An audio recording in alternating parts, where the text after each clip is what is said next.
The 92-year-old former Bishop of Hong Kong, Cardinal Zen, just responded to one of my videos about him. Stay tuned for more.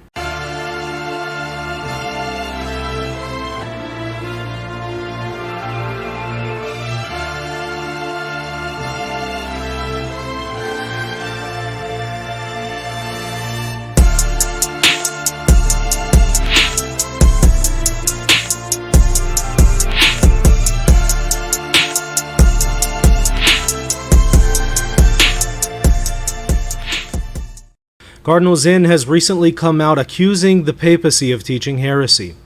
I did a response to this showing the problems and challenges with that position. He has now responded to it. Let's take a look at what he has said. I'm going to read the whole blog because it's not long at all. I'm going to read it to you and then I'll interact with it.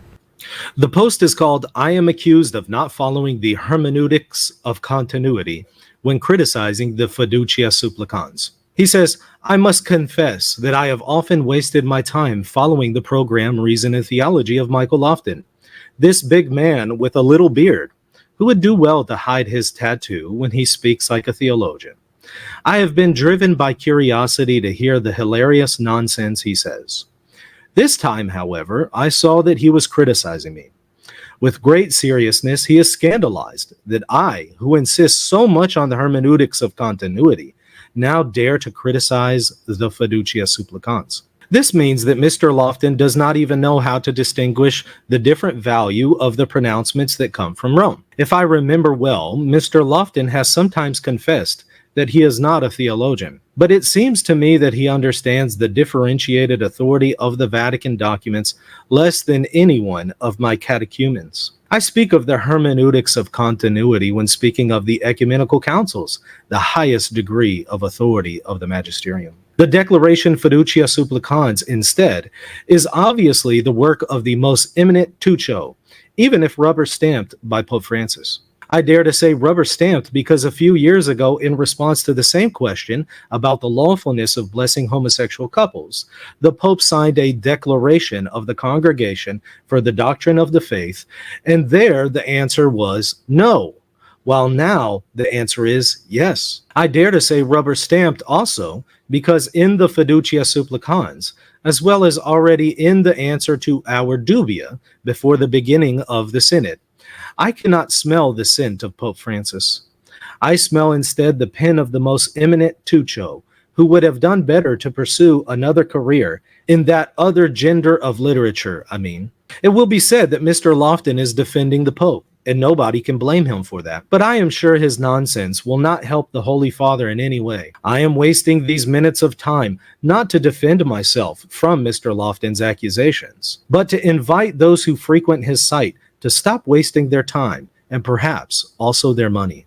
So you'll notice one thing right off the bat. I went through Cardinal Zen's previous article about the hermeneutic of continuity.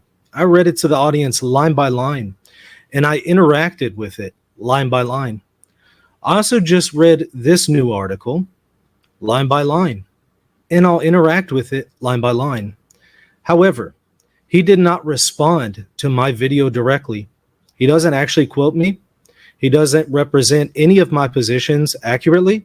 He doesn't show the audience in any kind of way what I actually said and then interacted with it. That's pretty telling, isn't it? Now, as far as the personal attacks and mockery there, big man with a little beard and stuff like that, tattoos, I'm not going to respond to that. I did not mock Cardinal Zen, and I would appreciate it if he would hold himself to a higher standard and go a step above this and interact with arguments and theological positions, not personal attacks, not personal comments and ad hominems and things like that. He says that I'm scandalized that he insists on the hermeneutics of continuity, but criticizes Fiducia supplicans. That's not my position. Anybody who has watched my videos, either about Cardinal Zen or Fiducia supplicans itself, would know that's not my position. I also have criticisms of Fiducia supplicans. This is not an issue of criticizing a document. It's a problem of accusing the document of teaching heresy, given that the document is magisterial in nature. So it leads to deeper problems. Number one, can the magisterium teach heresy? And then number two, Can a prelate of the church, or anyone else for that matter, publicly accuse the magisterium of teaching heresy? That's where the problem is. Additionally, the whole point of the video that I did responding to Cardinal Zen was to say he applies the hermeneutic of continuity to ecumenical councils, but he doesn't do the same thing with the papal magisterium. He needs to take that same hermeneutic of continuity that he uses for ecumenical councils, and he needs to apply that to the papal magisterium. That was the whole point, and you'll note he doesn't engage it. So in other words, not only does he not engage anything specific from my critique of his previous article, he doesn't even engage the substance of what I was communicating in my response to him. Now, he says this means that Mr. Lofton does not even know how to distinguish the different value of the pronouncements that come from Rome. That's interesting because I have numerous videos going over the various levels of magisterial authority, not only when it comes to the papacy, but also the College of Bishops. In fact, most of y'all who are frequent viewers know that I frequently cite Dr. Lawrence King's dissertation that goes over this in great detail. And y'all know I frequently cite it, and I show you there are various levels to papal teaching authority. Not only that, but I also engage Lumen Gentium 25 towards the very end, where it describes levels of magisterial authority for the Pope. It says this religious submission of mind and will must be shown in a special way to the authentic magisterium of the Pope, even when he is not speaking ex cathedra. That is, it must be shown in such a way that his supreme magisterium is acknowledged with reverence. The judgments made by him are sincerely adhered to according to his manifest mind and will. His mind and will in the matter may be known either from the character of the documents, from his frequent repetition of the same doctrine, or from his manner of speaking. Those of you who watch the show know that I often appeal to Lumen Gentium 25, and so not only am I very well aware of the various levels in which the magisterium can teach, but I also teach that to people on a frequent basis. Moreover, I actually use this particular point to show that Cardinal Zen and his position of accusing the papacy is problematic because he is failing to submit his mind and will to the papal magisterium. So actually, this particular point is in my favor. It's not in his favor. In fact, my doctoral dissertation specifically engages this issue of various levels to papal magisterial authority. So I think this is really news to everyone that somehow I don't know anything about the different levels and values of the pronouncements that come from Rome. Now, he says Mr. Lofton has sometimes confessed that he is not a theologian. I don't recall ever saying that. I've been a theologian since 2018. I'm also a professor at a Catholic university where I teach on the magisterium. But let's put aside titles. Who cares whether or not I'm a theologian? Address the substance of my arguments. He failed to do that. Now, he says that I seem to understand the differentiated authority of the Vatican documents less than any of his catechumens. I have some questions. Does he teach his catechumens that the papal magisterium teaches heresy? Sincere question. He then says, I speak of the hermeneutics of continuity when speaking of ecumenical councils, the highest degree of authority of the magisterium. Well, aside from the fact that the papal magisterium, when exercised solemnly, is just as high as the authority of ecumenical councils, and so you can't speak of ecumenical councils as the highest degree of authority in the magisterium. Putting that issue to the side, which I addressed in the previous video, and he seems to not have accounted for, I understand that he is applying the hermeneutics of continuity to ecumenical councils. That point was not lost on my part. I was very clear about that in my video response to him. The whole point in the video, and anybody who watched it knows this, is that he applies the hermeneutic of continuity to ecumenical councils, but not the papal magisterium, and thus he is inconsistent. And he is also in discontinuity with Ratzinger, who promoted the hermeneutic of continuity and did not just apply them to ecumenical councils, but applies them to magisterial authority as a whole. So I guess my question at this point is, how is it that the very point that I labored to explain in my response to Cardinal Zen was not accounted for on part of Cardinal Zen? He doesn't interact with it. In fact, it doesn't even seem that he understood it. This leads me to think that he didn't actually watch the video. And if he did watch the video, then that raises even more troubling questions. Next, he says the declaration Fiducia supplicans instead is obviously the work of the most eminent Tuccio, even if rubber stamped by Pope Francis. To which point I want to say, so what? A considerable amount of magisterial documents were written by someone other than the one who promulgated it. Many papal documents were written by ghostwriters and then promulgated by the Pope. We even have conciliar documents from ecumenical councils written by all sorts of people, but then of course the ecumenical council rubber stamps it. I've often pointed this out. For instance, the Fifth Ecumenical Council, Constantinople II, was ran by a layman, the Emperor Justinian, who dictated from start to finish the entire outcome of the council. In fact, he even wrote documents in the council. For instance, Justinian's edict on the Orthodox faith. He wrote that document, and then it was promulgated, or rubber stamped, if you will, by the Ecumenical Council. Now, Justinian had a lot of problems, very, very questionable when it comes to morality. But here, this layman writes a document that is rubber stamped by an ecumenical council. And notice what Father Richard Price, the incredible scholar who translates the acts of the various ecumenical councils, notice what he says about this council. The council proceeded to follow the emperor's instructions to the letter. The acts show a maximum of stage management and a total lack of spontaneity. Even the few recorded interventions from the floor followed an approved script. And elsewhere, he stresses the point that really this was Justinian's council from start to finish. And the College of Bishops just rubber stamped it at the end of the day. But I've also often pointed out that the theologian Joseph Kloitkin drafted the encyclical Aeterni Patris for Pope Leo XIII, even though he had previously, under a previous pontificate,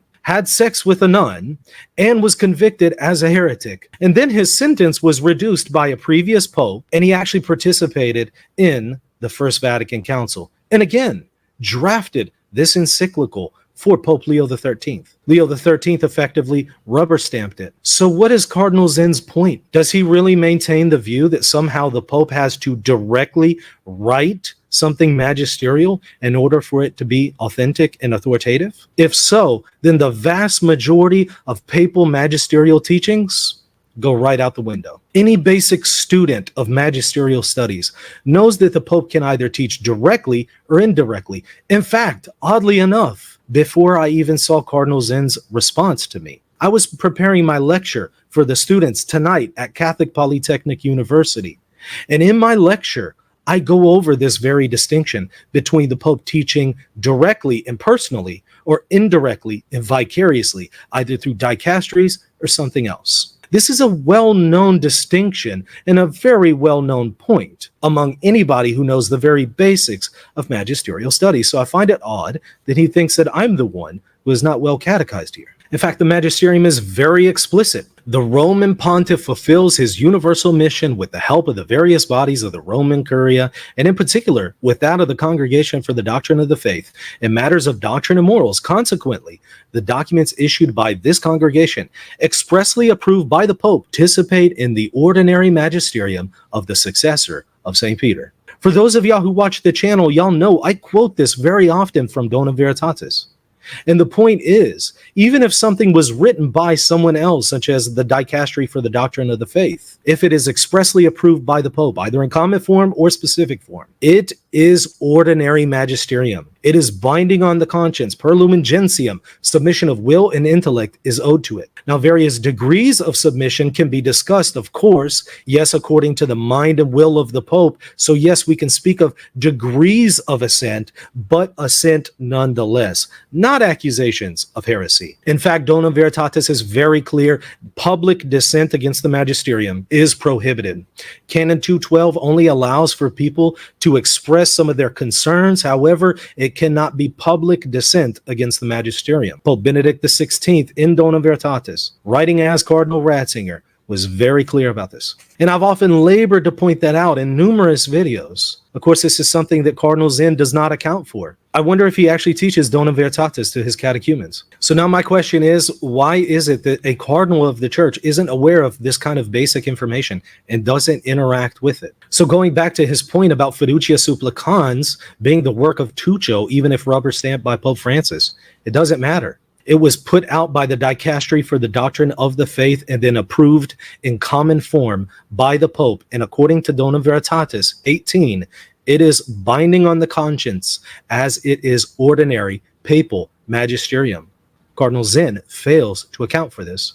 He continues to say, I dare to say rubber stamped because a few years ago, in response to the same question about the lawfulness of blessing homosexual couples, the Pope signed a declaration of the Congregation for the Doctrine of the Faith, and there the answer was no, while now the answer is yes. It's so unfortunate that Cardinal Zen has such a shallow understanding of these two magisterial documents. I've responded to this argument numerous times, but let's rehearse it again. The 2021 document that he cites says this: the declaration of the unlawfulness of blessings of unions between persons of the same sex is not, therefore, and is not intended to be, a form of unjust discrimination.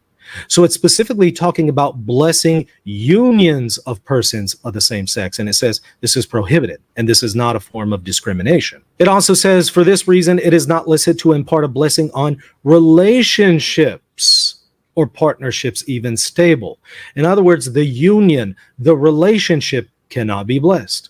But then it says the answer to the proposed dubium does not preclude the blessing given to individual persons with homosexual inclinations.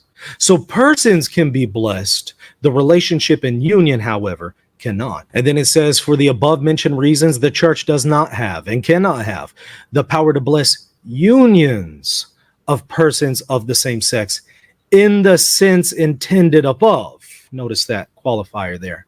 And notice that the emphasis is on the inability to bless unions or relationships, but not on persons who are in these unions and relationships. Then when we go to Fiducia supplicans, it confirms and reiterates that. It says, this is also the understanding of marriage that is offered by the gospel. For this reason, when it comes to blessings, the church has the right and duty to avoid any rite that might contradict this conviction or lead to confusion. Such is also the meaning of the response of the Congregation for the Doctrine of the Faith, which states that the church does not have the power to impart blessings on unions of persons of the same sex. So what you see Fiducia supplicans is doing is it's quite explicitly reiterating and reconfirming what was said in 2021. And then in paragraph 11, it says, basing itself on these considerations, the Congregation for the Doctrine of the Faith's explanatory note to its 2021 responsum recalls that when a blessing is invoked on certain human relationships by a special liturgical rite, it is necessary that what is blessed corresponds with God's design, written in creation and fully revealed by Christ the Lord. For this reason, since the church has always considered only those sexual relations that are lived out within marriage to be morally illicit, the church does not have the power to confer its liturgical blessing when that would somehow offer a form of moral legitimacy to a union that presumes to be a marriage or to an extramarital sexual practice. The Holy Father reiterated the substance of this declaration in his response to the dubia of the two cardinals. So again, it's reiterating that 2021 response. And it also notes that this is what the Holy Father was communicating to Cardinal Zen and Cardinal Burke and others who submitted two dubia to him on this very point. Something that I pointed out at that very time, and thus I'm also validated once again by the dicastery. Then we see this curious language in paragraph 31 of blessing couples of the same sex. And I've often criticized the document, contrary to what Cardinal Zen and many others say. I've criticized this document for using the term couple here, not because it's heterodox, but because it does lend to confusion and it is open to exploitation. Even though the text itself properly defines what is meant, most people are not going to read things in context, and thus it's going to be open to exploitation. Be that as it may, what does it mean by blessing of couples of the same sex? Is that somehow a contradiction of everything that we saw from 2021 and earlier in paragraph 5 and 11 of Fiducia supplicans? No, because it's defining couples as two persons in a union, and it speaks about how the blessing is for the persons, however, it is not for their union or relationship. That's not only explicit in paragraph 31, where it speaks about the blessing descending upon those is two people, not a relationship. But also paragraph 38 notes that the object of the blessing is individuals, not their union, not their relationship. It says the ordained minister could ask that the individuals have peace, health, and a spirit of patience, dialogue, and mutual assistance, but also God's light and strength to be able to fulfill his will completely. And so the document is very clear over and over and over. The object of the blessing is persons, individuals who are in a disordered relationship, but not for the disordered relationship or union itself. And the document is very clear. The blessing is not approval for anything disordered in the person's life, but rather is a call, a supplication, hence the title of the document, a cry out to God, so that God would pour out actual grace to help the person be better disposed to turn away from their sin, to be better disposed to go to the sacrament of confession, to make that step to where they can get to that full repentance state that they need to be in order to have their sins forgiven. That's the purpose of this. It's not a validation. Rather, it's a cry out to God to help them depart from anything sinful in their life. The document is very clear in paragraph 31 about that point. So Cardinal Zen portrays that 2021 document as saying no to blessing couples and then yes to blessing couples in Fiducia supplicans. But he misses the whole point, and that is what the 2021 document is doing is it's saying no to blessing the union or relationship of these couples, whereas the persons and individuals who make up this couple, who are in this disordered relationship, the persons can be blessed, but not their union. It's a very basic distinction if you apply the hermeneutic of continuity and actually read the document. Hence why I did what I did. I said, well, it's interesting. Cardinal Zen accuses the papacy of teaching heresy in Fiducia supplicans, but then he appeals to the hermeneutic of continuity elsewhere. And thus I pointed out in my response to Cardinal Zen, he needs to apply that standard to all magisterial teachings, apply the hermeneutic of continuity to everything from the magisterium, not just ecumenical councils. That is a point that he doesn't seem to grasp. And this further shows that Cardinal Zen has not sufficiently engaged these magisterial documents and thus is not in a position to critique them, let alone accuse them of heresy, which is something, as I've pointed out often, the Eighth Ecumenical Council anathematizes. It says no individual can ever do this, not even in a synod, not even in a council. They cannot judge the papal magisterium. And by judging here is not just some kind of synodal declaration, but the Eighth Ecumenical Council is clear. One cannot judge the Holy See and the Pope in his teachings, even through writings or public statements. It is also anathematized by an ecumenical council. And thus, whenever you say the papal magisterium teaches heresy, as Cardinal Zen has done, that action is condemned by an ecumenical council and anathematized. I'll put a link in the show notes to a video where I go over that in more detail, and I show you that from the Acts of the Eighth Ecumenical Council. And I interact with questions like, how does that work with the Sixth Ecumenical Council and Pope Honorius? And how does that work with the case of Pope John the 22nd? He also says, I dare to say rubber stamped also, because in the Fiducia supplicans, as well as already in the answer to our dubia before the beginning of the Synod, I cannot smell the scent of Pope Francis. Number one, take a look at the video where I cover this dubia fiasco that unfortunately Cardinal Zen participated in. I'll put a link to that in the show notes. Go and watch it. But number two, he says, I cannot smell the scent of Pope Francis. So Cardinal Zen, is it your position that Pope Francis didn't actually promulgate this document? Again, it could be that he has other ghostwriters, sure, but it's still authentic magisterium because he rubber stamped it, as you said. Thus, it's still binding on your conscience in the same way that everything else rubber stamped by a pope or an ecumenical council is binding on your conscience. And plus, it's very consistent with what Pope Francis said in 2021. And also, Pope Francis has reiterated in video the whole meaning of Fiducia supplicans, which is exactly what I expressed to you in this very video. And in fact, I hate to say it, but Cardinal Zen, you're violating the profession of faith, paragraph 3, that is very clear that you owe religious submission of intellect and will to this document. Not only that, you're violating the very profession that you professed when you became a cardinal, that also requires you to assent to all magisterial teachings and not to dissent against them. So it's certainly the assent of Pope Francis, because Pope Francis expresses exactly what I've said about Fiducia supplicans in video. How do you account for those videos where he does that? He says, I smell instead the pen of the most eminent Tucho. Well, the document itself says that Fernandez wrote it, so you don't have to smell anything. It's pretty obvious. Of course he wrote it. He's the prefect for the dicastery for the doctrine of the faith, and it is a dicastery document. And then it was approved by Pope Francis in common form right then and there, which makes it magisterial.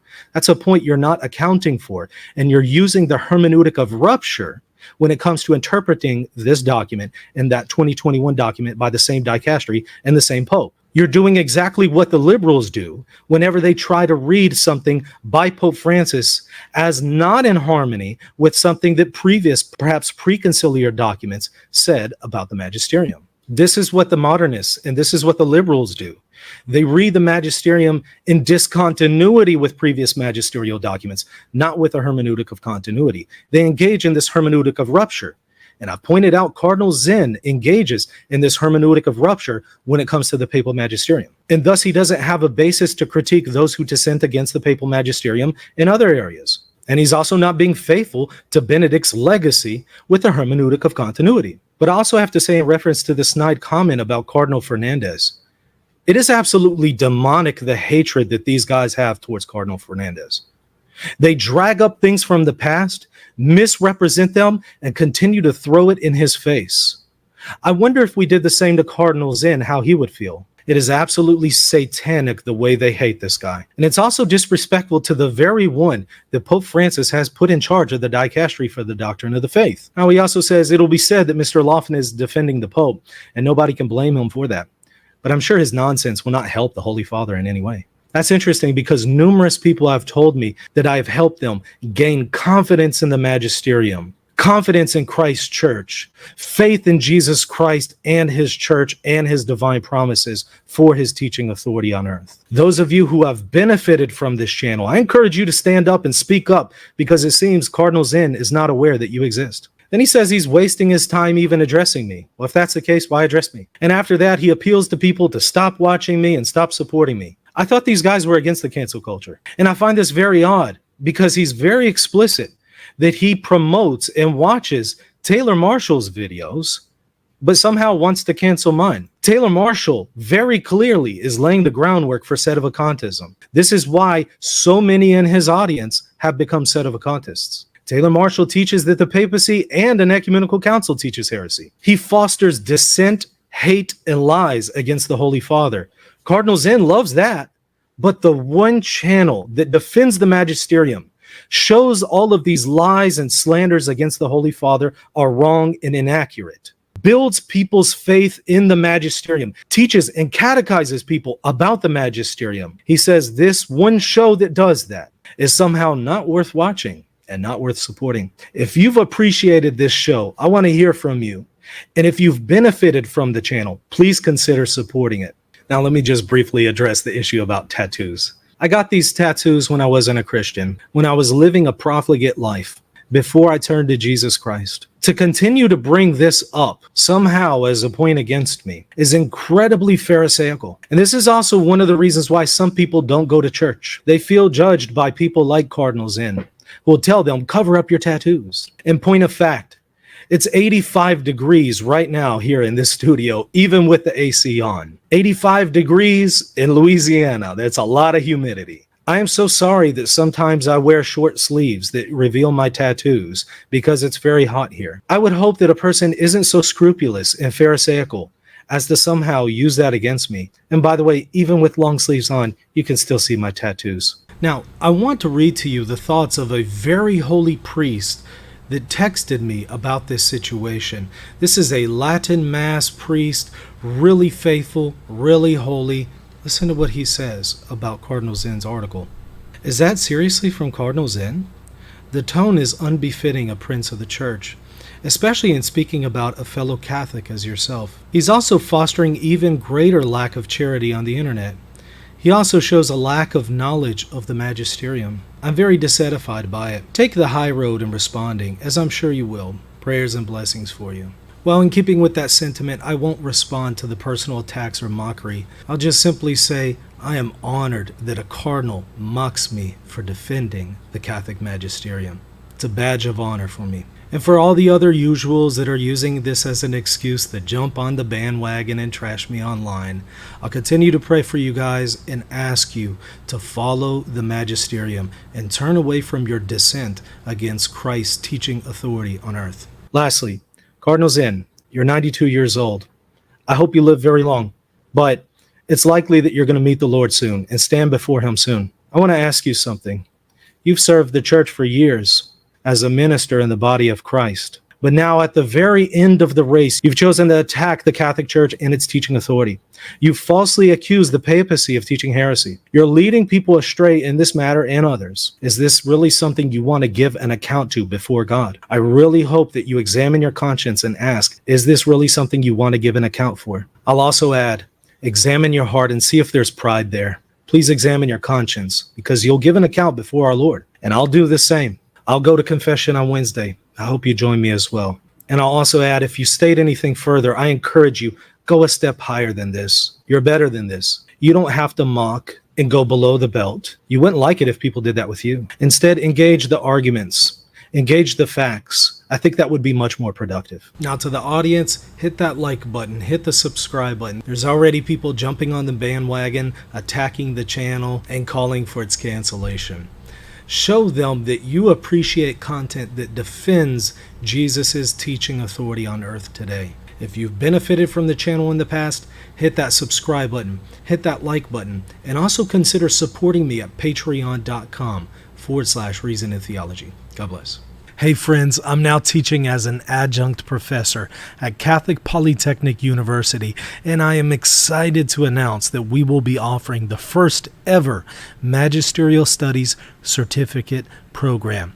It consists of 3 courses: an introduction to the Magisterium, councils, dogmas, canons, and decrees, and evaluating magisterial teachings. If you want to further your education and learn more about Catholic teaching authority, this is the program for you. Check out catholicpolytechnic.org and click on the certificate tab at the top to sign up for the course today. Hey friends, do you want others to discover why the Catholic Church is the church that Jesus established? And do you want to help people make sense of all the confusion in the Catholic Church today? Help contribute to this mission by supporting Reason and Theology at patreon.com/Reason and Theology. By doing so, you'll also get access to exclusive content for patrons only. Also, if you want to deepen your faith, there are free ebooks and even courses that you can sign up for by visiting reason.podium.